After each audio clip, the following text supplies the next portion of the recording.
Welcome to Living Martial Arts with Master Ray Gale, aka the Dark Master. Living Martial Arts discuss and examines the everyday exercise, philosophy, and lifestyle of the martial arts enthusiast. The host talks about his own training, past and present, and he also interviews many martial artists to discover how they continue to live their own martial arts journey. Tune in for top tips on how to get the best out of your martial art. Or perhaps you're thinking of starting a martial art. This podcast offers you an easy way to dip your toe in. Sign up for the newsletter at livingmartialarts.com and get regular updates and training tips direct to your inbox. Follow the Dark Master on Twitter, YouTube, and Instagram at Living Martial Arts.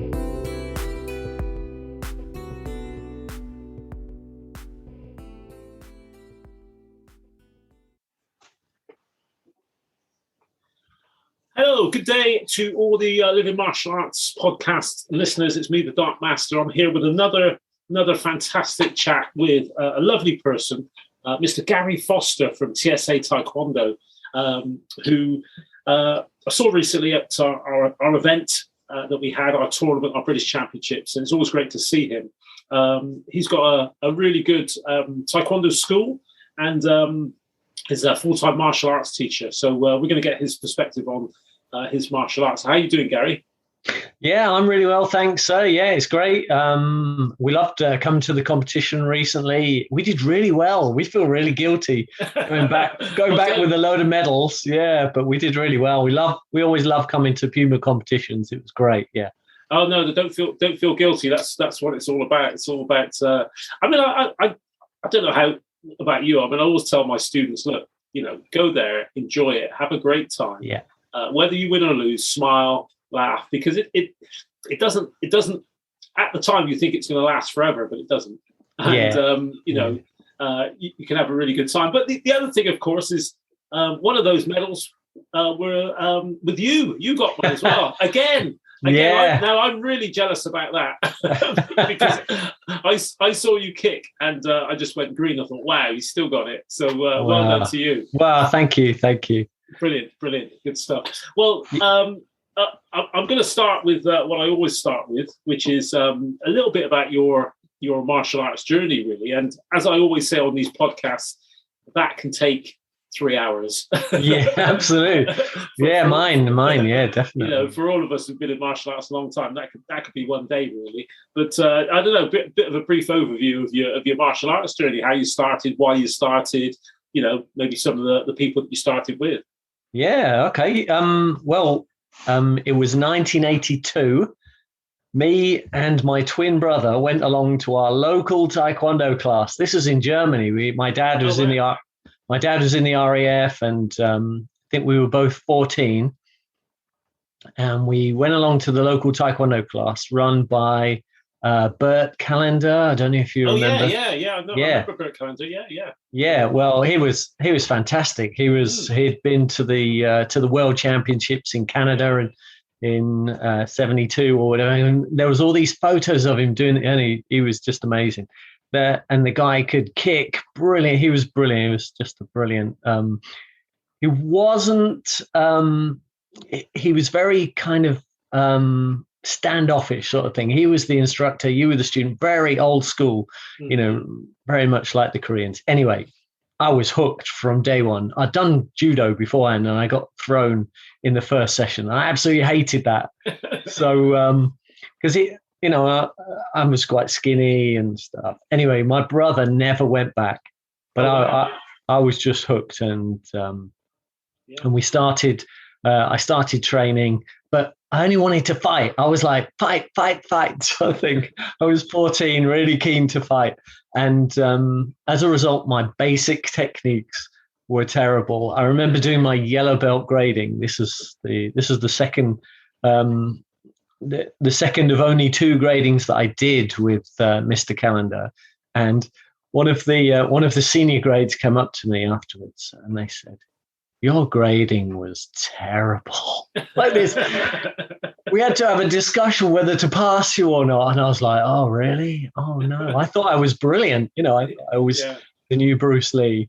But but it really made me look at it and think, I need to concentrate on my basics a bit more, and and he did, and it really brought me around, and my basics like got a lot better from there. Sorry to stop your flow there. It's really interesting because I competed. I love competing, but it wasn't. Strangely enough, it wasn't the thing that kept me there. I absolutely loved the exercise. Yeah, I just loved it. That was me. I was thinking, right, if anybody in this room can do 20 press-ups, I'm going to do 25. Okay, and if they can do 30, I'm going to do 35. And that was it. I wanted to do more press-ups. I wanted to run faster than anyone else. I wanted to do more kicks in a shorter space of time, and that was it. I've always been very competitive. Yeah. So the fighting was just a small part of that, really. And I actually didn't mind losing whenever I fought, or somebody, giving me a hiding, really. As long as I generally enjoyed it. It was quite good. But sorry to stop your flow there. Go for it. Yeah. I did that for, I think it was about a year. I trained in Germany, and then we moved back to the UK. Mm. And I tried a school with an instructor called Aston Lewis, based in Stamford. But I really couldn't get on with it. I think I trained there for about 6 months. I didn't take any gradings or anything. So then I moved again and trained with Malcolm Scholes. Oh yeah, Malcolm Scholes, yeah. Yeah, Malcolm, who's recently passed away. I heard that, yeah. So he was effectively my first proper instructor that I spent a good amount of time with. This was in Lincolnshire, in Stamford, and I trained all the way from this is about 1984, 1985. I trained all the way up to red belt. So I did yellow to red with Malcolm Scholes, part of the TAGB. Yeah. Because Bert Calendar had been part of UKTA. So that's right, yeah. So my original uniform had UKTA on it, and then I switched to the TAGB when I got back to England. Yeah. That was the early days of the TAGB. I was very much the same. I was sort of a UKTA late 70s, and then obviously 83, my instructor, was part of the TAGB, or formed part of the TAGB, and that was it. Yeah. So similar journey. So got to training with Malcolm was great though. It was perfect. It was just around the corner from my house. I used to cycle there. Cycle back twice a week. It was brilliant. I was doing really well in the classes. My kicking was coming on. I used to, I didn't do that many competitions at that stage, but I absolutely loved the sparring. The sparring was definitely my favorite part. I think I entered a competition once as a green belt, and I was doing Won-Yo, and I got to the very last move where you do the forearm guarding block at the end. So the two forearm. I couldn't for the life of me remember the forearm guarding block. So I just stood, oh my goodness, it really put me off doing patterns in competitions for years. Yeah. Well, it's an interesting one with patterns because once again, for me, my goal when I first started doing competitions and doing well, because Ron Sergey was still competing then, and he was sort of my idol. I used to look at him and think, wow, I want to be that good. And one thing that I wanted to do, which I saw him do, was win sparring patterns of destruction on the same day. I did eventually manage to do it twice, and it was great. But I just thought, wow, I want to be able to do that. I want to be able to do a patterns win, sparring win, and win breaking. I mean, the breaking was that day. It was a jumping technique, which suited me because I was very light. I could get quite high in those days. But yeah, he was very impressive. Yeah, definitely. Master Sergey was just Mr. Fantastic, wasn't he? At the time? He was. Yeah. Unfortunately, I never saw him compete. Like when I started competing properly, he'd retired by then. So. Yeah. Unfortunately, I did. Unfortunately, I not only saw him compete, I competed against him in the 88 matches that went to a number of extensions, and I thought I'd won it. I was just looking down thinking, he's going to raise my hand. Oh, no, he's raised his hand. But to be honest, if I was going to lose to someone, then I'm quite happy to lose to Ron. I mean, the TAGB had such a rich vein of like lightweights and welterweights. It's just amazing. He, right up to when I was competing, Richard Brown and Tariq and Dave Shepherd. Like, it was just amazing competing against these people. And then Warren Weiss was a lightweight as well when I was competing, and we had some real battles and stuff. And I think we went to the World Championships and I competed against Warren, and I was 32 and he was 16, and he beat me in the semi-final. This was in Holland. He beat me in the semi-final, and he went on to the final and he went on to win it. And I thought, at 32, that's it. I'm pretty much retired from competition now. And I was thinking, no more for me. I've competed 6 times this year, and I was beaten by Warren every single time. Yeah. So I thought, that's it, enough of that. And then, so I said, next year I'm not competing. And then he went and moved up to the next weight division, didn't he? Oh, no. It was, as you say, that. I mean, the THB in those days, in the very, very early days when he was quite young, I fought Dave Shepherd a few times. Yeah. I suppose I was quite physically, I was small, but I was quite strong. So I was able to bully him and get around that front leg. But people like Wayne Burnett, enjoyed sparring with him, Ralph Minot, Dave Mears, Paul Tarn. I mean, there were so many. I actually think at that time in the early 80s, the lightweight division was the strongest. Yeah. Ray Smethers as well, who was competed with a number of times. I actually think, and it was a strange thing because obviously in the very, very first sort of competitions in those early 80s, late 70s, early 80s, it was actually just 3 weights. It wasn't, there was no weights initially, but 3 weights. So I always say to people, that's where I sort of developed my style of hit and run. Yeah. You don't want to get hit by them, do you? No, definitely not. But there we go. Anyway, sorry, go for it.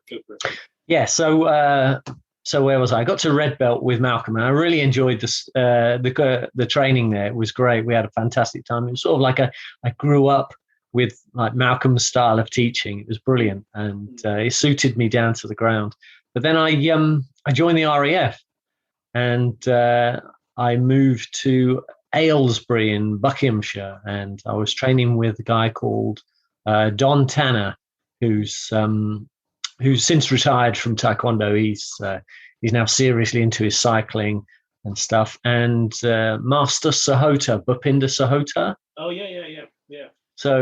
So I did 3 or 4 years in the RAF training with Master Sahota and Don Tanner, and they were great times and stuff. And I got my black belt with Mr. Tanner and my second Dan as well. And then I came out of the RAF. I went to the first of the Gulf Wars. I was stationed out in Bahrain, just off the coast of Saudi Arabia for 1991 it was. Yeah. And so we were out there for 4 months. So when I got back, I decided to make a change, come out of the RAF. I wanted to do a sports science degree.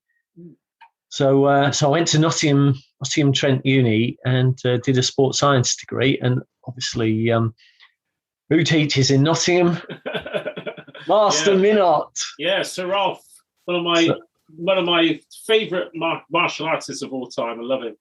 Yeah, absolutely. Anyone that knows Ralph, just in awe of his communication and his love of Taekwondo and sparring, and he's so quietly spoken, but he speaks with such technical authority and stuff. And he made me really understand, the nuances of sparring and how to spar well. And it's all about movement and aggression and focus and thinking about what you're doing and trying to trick your opponent and all this.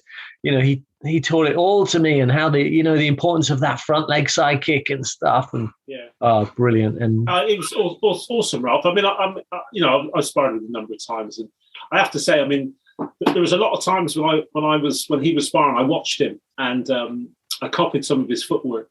I've never told him this actually. In fact, I spoke to him this morning. And he's coming on this podcast, but brilliant. So I'm going to get him on. But I used to do that a lot with people like Ron Sergiu in the earlier days, and then Ralph Minot. I used to watch his footwork and think, wow, because he had that WTF background as well. Yeah. And his footwork was just a little bit different. I thought, I could probably do that. I remember going home practicing some of the things I saw him do, And Yeah. So thanks, Ralph. No, Ralph made me from like a good sparrer into a great sparrer, and then I was competing at national level. I was, going to squad training, and I was close to being in. I never actually got in the England team, but it didn't really worry me that much. I was still competing 6 times a year and stuff, and we had this we had this North Midlands Taekwondo team, and it had people like Gordon Fern in it, and Adi Jones, and Amadee Ria, and we were going around the country as a team sort of thing, a really close bonded team, and it was amazing. We had the best time, and then we went to the European Championships, or the Dutch Open as it was, every year, and we were sponsored as well, so we didn't even have to pay for it. It was such a fantastic time competing. It's good, isn't it? It's funny enough, when I was speaking to Ralph Minot recently, I was talking about Gordon Fern, and I remember I sparred with him when he was quite young. He'd moved down to sort of the West Country, and I sort of heard about him. I thought, he was a partner of one of the ladies down there at that time, and he moved down. I remember him coming to where I was training. I thought, and he actually said to me, he said, can I spar with you? I went, yeah, great. I remember sparring with him and thinking, wow, this guy's going to be good. Again, he was quite young, and I think I was probably in my 30s, so I was quite sort of strong and had a bit of experience, whatever. But I was thinking, it's not going to be long before this guy is coming up, and he did. Yeah, brilliant. So it was good. Yeah, brilliant. But no, that's sorry. Go on. There's more. I'm sure. There's more. There's go for it. So when I was training with Ralph, I think I trained with Ralph for about 5, maybe 6 years, and Gordon started training in the Nottingham school as well. So we were kind of like training partners. So we did loads of work together. But Ralph used to talk about lots of different fighters in his school, and every Christmas he'd always do a point stop type, like have a bit of fun competition, and that's the only time he'd ever put the gloves on. Anyway, he'd put and we'd all want to beat Ralph, obviously, but none of us ever could. We were like national champions, we were sparring regularly in the squad, but Ralph always kept something back that he'd never tell us about, and he'd just he'd keep smacking us in the head as we were trying to lift our leg, and we were like, oh my God, he's done it again, year after year. He was, I don't know, he was in his 40s at the time. No, and we were 25, 26 and still getting beaten. And he said he used to tell us all the stories about like the history of Taekwondo, and whenever Ralph spoke in the club, everyone just listened. It's a sign of a great coach when they start talking and everyone listens. So he used to tell us all the stories about you, and how if ever the team were up against it, and the other team put a massive person up, and you just needed to sacrifice someone, the coach would always put you, put Ray Gale up, they'd say, and whatnot. He'll beat anyone. And Ralph was always telling us about your hit and run tactics, where you'd smack some massive person and then run away for the rest of the fight and whatnot, and just win it by 1 point and whatnot. Ralph was like, oh my God, he was amazing. We'd always put him up there and he'd always win. Well, thanks for that, Ralph. But there were some hairy times, I must admit. But, it was. I was always shocked though. Dave Oliver used to say, Master Oliver used to say, "Go on, Gaylor, you could take it." I was thinking, yeah, but he's 6'5". But anyway, great days. So Ralph really speaks of you quite fondly about his times. Well, the appreciation is mutual, because I think what I've learned, certainly in those days, and reflecting on it now, is that the people around you make you what you are, and if you've got people pushing you, and the quality of the people pushing you, it raises your game as well. So, I can't take all the credit for that. I have to thank people like Ralph, like Wayne Burnett, Dave Shepherd, all those guys, Master Sergey, all those guys that I sparred with. It's really, really inspired me and made me want to be better. So. Yeah, definitely. Well, it's definitely some fond memories that he speaks of you and your time together in the team. So that's great. Yeah, great times. and also, I think, I mean, I'll say this to anybody listening to this. One thing that I think about the THB team at that time, with people like Ralph Minot, Saf, and Tony Sewell, and all those guys, is we had a great camaraderie for each other. Yeah, we wanted the best for each other, and it was certainly the teamwork that made the dream work, because that's what it was. It wasn't individuals, even though people like Tony Sewell, I mean, he was awesome, but it was a group of people that actually loved being together. And that's what it was. And it was so inspiring, because I was obviously a junior black belt at the time, and watching people like you and Ralph and Tony Sewell and Steve Reddy and Stuart Ray and like Kenny was in the team at the time. Master Walton. It was just fantastic. Like watching the senior sparring, watching all these people come up and spar, and we were like, oh my god, I'll never be that good, sort of thing. No, right. Great days, absolutely fantastic. Love them.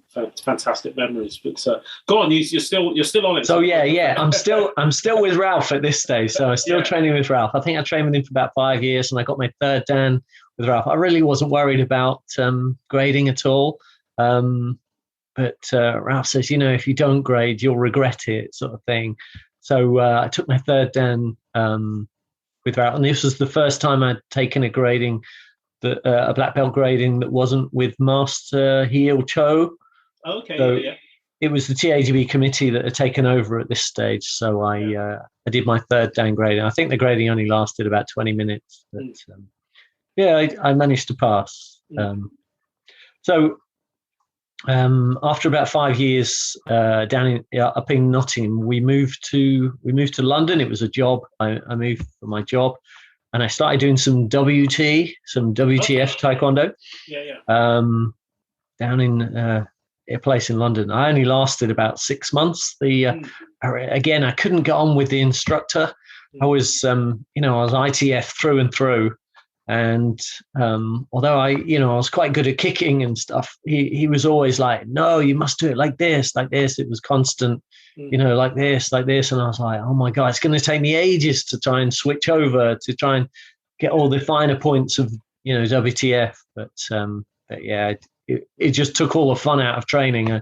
And, I'm like you, training is all about fun first, and then, achievement second, sort of thing. But if the fun's not there, it's hard to motivate yourself to keep going. Definitely.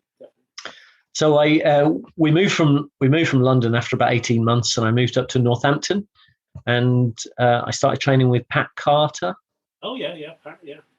I tried commuting to Ralph's over to Nottingham, but it was like an hour and 10. Just too far to make it. Twice a week, train. 2.5 hours there and back.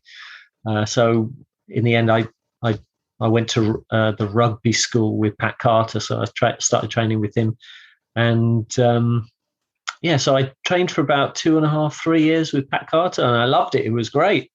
I was kind of like more of a lot more experienced. Third Dan, I was about 30, 31, that sort of age.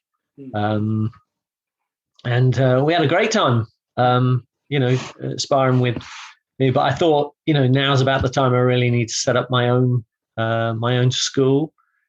And my son was born at this stage. He was born in 2003, and we moved down to Sittingbourne, which is on the Kent coast. It's near Maidstone, and that's it.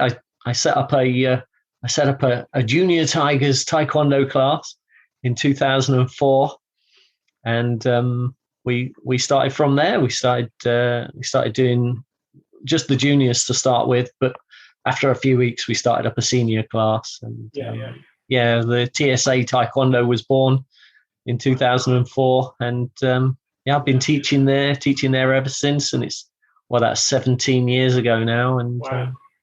so. That's great. Well, you've It's an interesting journey because I mean it's quite my journey is quite boring in comparison to be honest, because I've trained and obviously in Bristol where I grew up, and then graded with Master E, Master Heel Cho, TAGB, did one grading under the TAGB committee. And then actually after that, it was General Che just before he died, which was quite interesting. Wow, well. Yeah. So that was quite fascinating. But, I've been in the same place literally for, since the middle 80s, Glas and Wiltshire, my schools, which I've been in there. And originally myself and Master O, we used to teach together. We had 4 schools.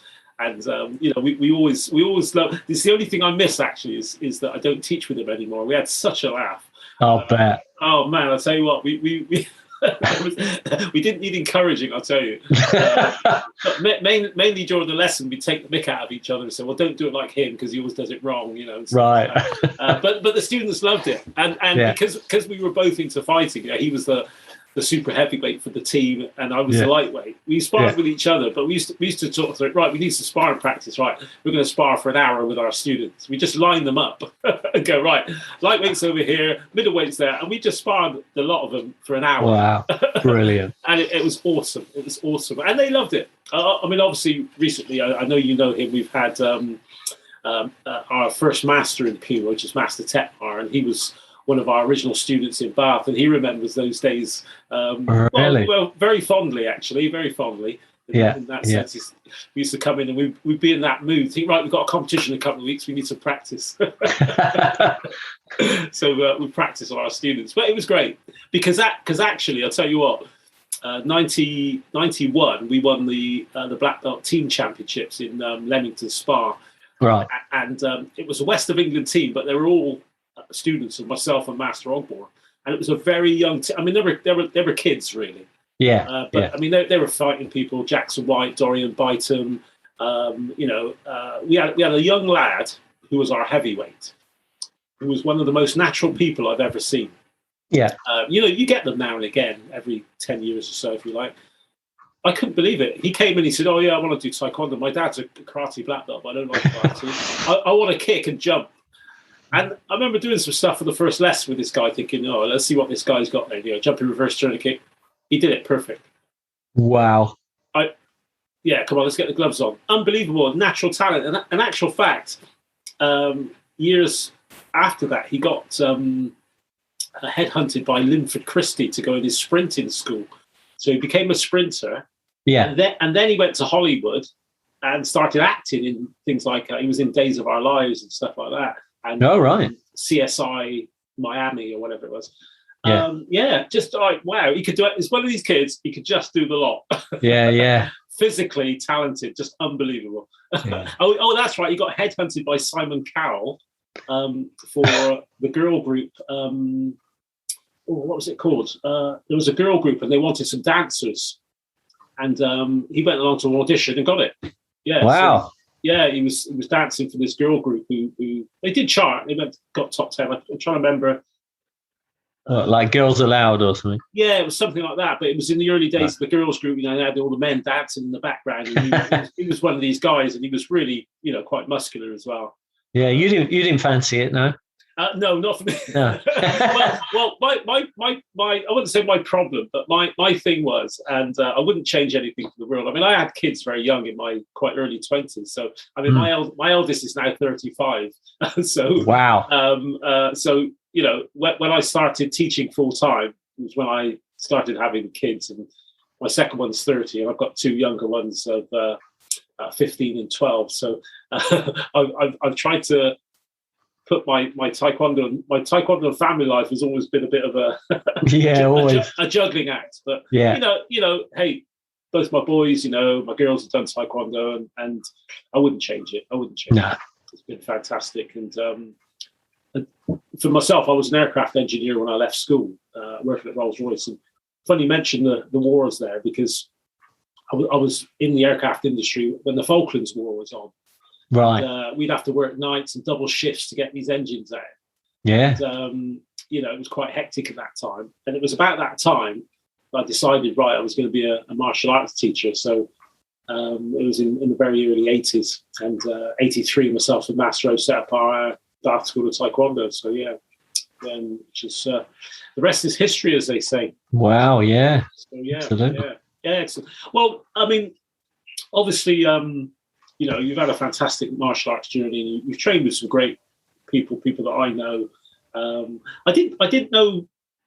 I used to chat with him quite a lot, Malcolm Scholes. I didn't know him sort of personally that close, because he was a very personal guy, actually. Whenever he went to events, he sort of was very much sort of seemed to keep himself to himself. But I remember seeing him do his taekwondo, and he could do it. He was quite good at it. Remember that well. He was. He wasn't the great communicator that Ralph is. No. And whatnot, but he sure could do taekwondo. He could demonstrate it perfectly. He was brilliant. I remember the first time I sparred with him.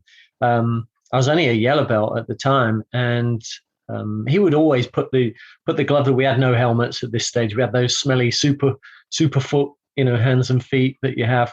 And I remember him just holding his sidekick straight at my face, and whatnot, just to show that he could have kicked me in the face, but he chose not to. It was technically, he was just fantastic. And he was great friends with Ray Smethers, and Ray Smethers would always come down and he would do like these like musical patterns for us and whatnot. And we were like, oh my God, this is amazing. These guys, you've just, looking at them and thinking, I really wish one day I could be that, that good. And unfortunately, nobody's as good as Ray Smethers, but he was an awesome kicker, Ray Smethers. In the day where you awesome kickers were rare, if you know what I mean. I remember the very first time I sparred with him, actually, it was unbelievable, because he wiped the floor, and I thought, wow, what can I do? And I remember the second, I literally went back home and thought, right, okay, I'm gonna do some stuff, and I trained and whatever. I remember the second time I sparred with him, I got a draw. It went into extra time, and he won. I thought, okay, right. That's right. You're getting closer. Yeah, the third time I sparred with him, I wiped the floor with him. And I remember seeing him at the end of the bout, and he was going, and he had his head down, and it was. I went out to him sort of afterwards and said, "Oh, thanks very much for that." He said, "No, so you deserve that." He didn't do a great deal of sparring after that, but no, that's what I'm sort of trying to say to people is that my students, if you want to get better at sparring, spar with somebody who's good. See what they do. Where do they hit you? How do they move? Things like that, and try and learn from it. Learn from the experience, and then move on and try and get better. And people like that, Ray Smethers, as I said, Master Surrogate. For me, that's what it was. It was a learning experience. Yeah. I mean, I always think of sparring as a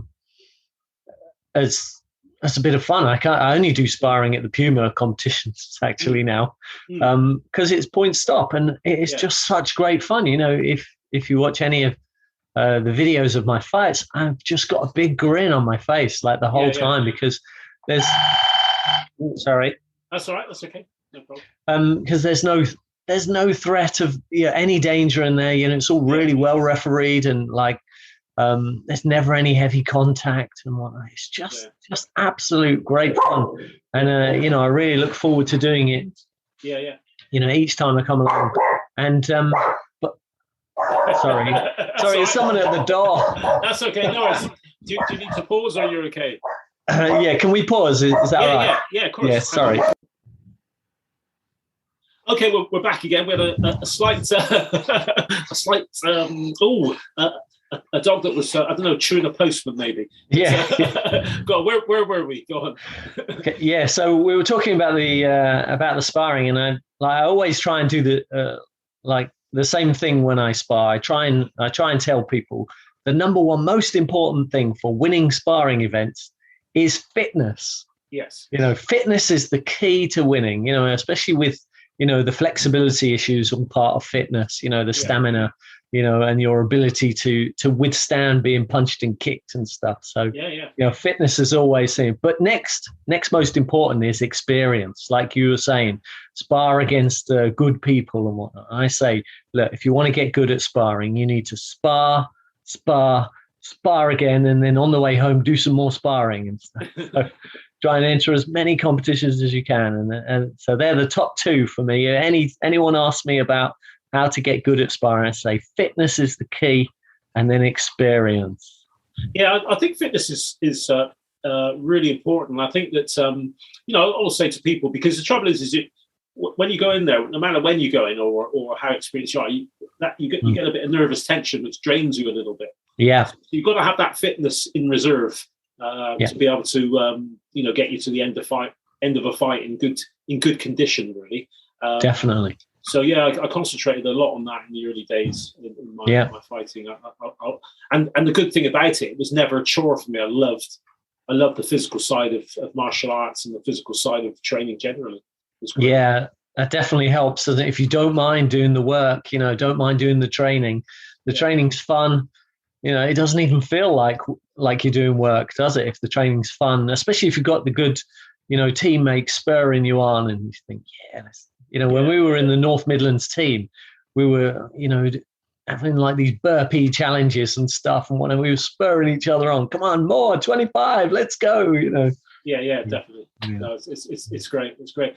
Well, listen, folks, we've done this is podcast number 1, and I'm going to do another podcast with Mr. Gary Foster, a fascinating insight into his martial arts journey, and the fact that he's still doing a little bit of competing at our competitions, which is great. It's really good to see. So I'm hoping that you'll come back and join us on the Living Martial Arts podcast with me, the Dark Master, for part 2 of Mr. Gary Foster and his life in martial arts and the way he lives his martial arts very, very soon. So thank you very much for that, Gary. I wish you all the best. And I hope you have, because we're very close to Christmas time on this one. I hope you have a great Christmas and a fantastic New Year. But we'll do part 2 before that. Brilliant. Thank you, sir. Thank you.